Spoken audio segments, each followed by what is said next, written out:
this episode, we deal with a question that has troubled readers of the Bible for thousands of years. If Moses, the greatest figure in the entire tradition, the man who stood before Pharaoh, who parted the sea, who climbed Sinai and received the law, who bore the people through 40 years of wilderness wandering, if Moses is condemned at the very end of his life to see the promised land from a distance, but never to enter it, what exactly was his offense? The punishment seems disproportionate to the act, and the disproportionality has attracted readers and interpreters for as long as the story has been told. Today we read it with Sigmund Freud, but the reading I want to offer is not the one you might expect, because I think the most important clue in the whole story is hiding in plain sight, in the verse immediately before the crisis begins. The story occurs in the 20th chapter of Numbers. Let me read the opening verses. In the first month, the whole Israelite community arrived at the desert of Zin, and they stayed at Kadesh. There, Miriam died and was buried. One sentence, and then, without pause, the next verse. Now there was no water for the community, and the people gathered in opposition to Moses and Aaron. The text does not give Moses a moment to mourn his sister. It does not tell us how he received the news. There is no mourning period recorded, no lamentation, no speech. The woman who watched over him as an infant in a basket on the Nile, who led the dancing at the sea, who was numbered amongst the three leaders of the Exodus, she is buried in a single sentence, and immediately the people come in mutiny, demanding water. Freud's great essay, Mourning and Melancholia, written in 1917, begins with the observation that grief is not merely an emotional response. It is a total reorganization of the self, a process that demands the psyche's full resources, that withdraws attention and energy from the outer world in order to do the interior work of assimilating the loss. The bereaved person, Freud observed, is not themselves. They are occupied with something so demanding that the ordinary tasks of functioning are compromised. And the greater the love, the greater the reorganization required. Moses has just lost Miriam, and the text gives him no time at all. The people gather against Moses and Aaron. They quarrel. They long for Egypt. They ask why they have been brought to this terrible place.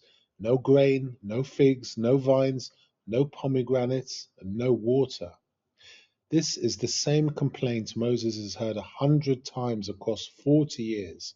He has answered it patiently, has interceded for this people before God repeatedly, has carried their weight through the whole of the wilderness journey. Moses and Aaron go to the entrance of the tent of meeting and fall on their faces. God appears to them and gives a specific instruction. Take the staff, and you and your brother Aaron gather the assembly together. Speak to that rock before their eyes, and it will pour out its water. Speak to the rock, not strike, speak. Moses takes the staff, he gathers the assembly, he stands before them, and then, instead of speaking to the rock, he raises his arm and strikes it twice. Water gushes out, the community drinks. And the Lord says to Moses and Aaron, because you did not trust in me enough to honor me as holy in the sight of the Israelites, you will not bring this community into the land I give them. Moses will see the land, he will not enter it. Freud's concept of the repetition compulsion, the tendency of the psyche under stress to revert to established patterns rather than responding to what the present moment actually requires, is the most precise psychological account of what happens at the rock. At Rephidim, earlier in the journey, in the 17th chapter of Exodus, the people had also been without water, and God had told Moses, strike the rock. Moses struck it and water came. The method worked. It was right then. Now at Kadesh, the instruction is different. Speak to the rock. A new act, a word rather than a blow. But Moses, in the grip of an overwhelming grief that has had no outlet, in the face of the same mutiny he has faced 100 times, does what he did before. He strikes. The repetition compulsion in Freud's analysis is not a choice. It is what the psyche does when the demand on it exceeds its available resources. The person under acute stress, grief, exhaustion, sustained pressure, does not deliberately regress to earlier patterns. They find themselves there because the mental energy required to adapt to a new situation is energy that grief has already claimed. Moses is not himself at Kadesh. He is a man whose sister has just died, who has been given no space to know that, who is standing before a mutinous crowd in the deserts, demanding the same water they have demanded before. The psyche reaches for what it knows. He strikes the rock twice. There is a passage in Mourning and Melancholia that I find particularly illuminating for this story. Freud observed that in ordinary grief, mourning, the work of loss is eventually completed. The self gradually detaches from the lost person, assimilates the reality of their absence, and returns to engagement with the world. But when grief cannot be processed, when circumstances prevent the mourning work from being done, the loss does not disappear. It goes underground. It disrupts behavior in ways the person cannot fully account for. Moses at Kadesh is a man whose grief has gone underground. The people were waiting.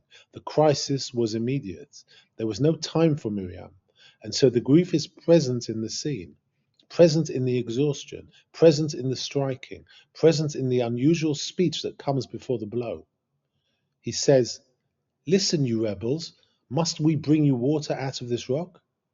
That word must, that tone of exhausted exasperation, is not the voice of Moses at his best.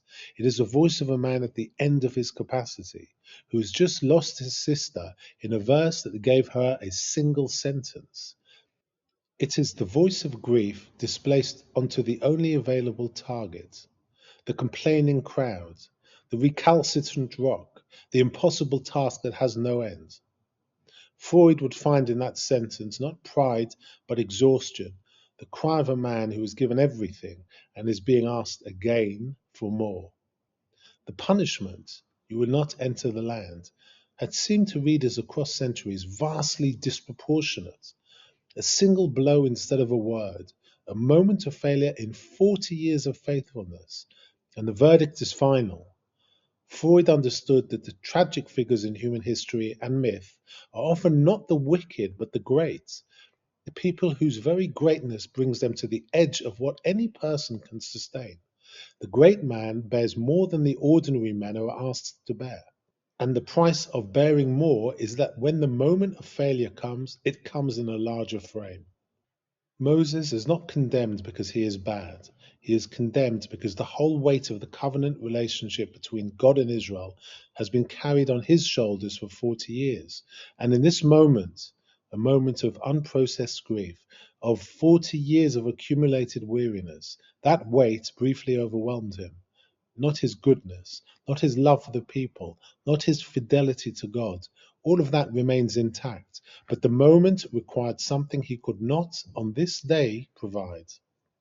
There is a reading in the Talmud, one of many, that suggests the punishment is precisely because Moses was Moses, that the ordinary person might be forgiven a strike when a word was required.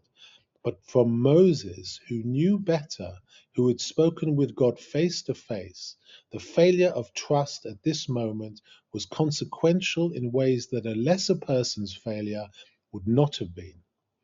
To whom much is given, much is required. Freud might add, and to whom much is required, the consequences of grief unprocessed are correspondingly greater. There is something in the ending of the story that is worth attending to. Moses does see the land. At the very end of his life, on the heights of Mount Nebo, God shows him the whole of it: Dan, Naphtali, Manasseh, Ephraim, Yehudah, the Negev, the Jordan plain as far as Zoar. He sees it all in its breadth and its beauty, and then he dies. And the text says something that stops every reader. God buries him personally, and no one knows where his burial place is to this day. The man who is excluded from the destination is buried by the one who excluded him. The leader who struck the rock when he should have spoken is attended in death by God alone. Freud, who spent the last decade of his own life writing about Moses, writing about the leader who carries everything and does not arrive, writing while dying in exile, in pain, still working, would have found in this closing something that exceeds the categories of justice and punishment. The relationship between Moses and God does not end at Kadesh. It does not end at Mount Nebo. The burial is an act of intimacy. The man was not abandoned. He was simply not able, on one afternoon, at a rock in the desert, to speak when he might have struck, when his grief was too new and the crowd too loud, and his sister too recently buried in a sentence that gave her no space to be mourned. He struck the rock, the water came, the people drank, and God buried him on the mountain, and no one knows where.